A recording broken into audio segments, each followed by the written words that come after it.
আজকে গিয়েছিলাম চকবাজার শাহী মসজিদে। আলহামদুলিল্লাহ আসরের নামাজ আদায় করলাম।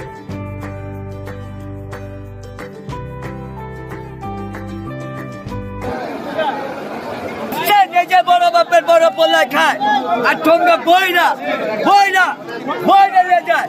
সে ৭৮ বছর আগের পুরানো চিহ্ন খাবার বড় বাপের পোলায় খায়।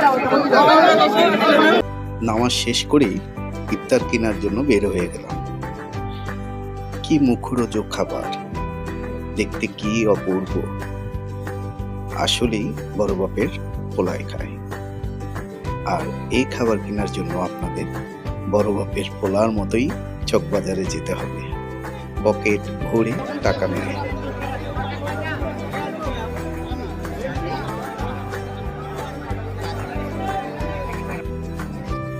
পুরান ঢাকার খুবই ঐতিহ্য একটি ইফতারের বাজার।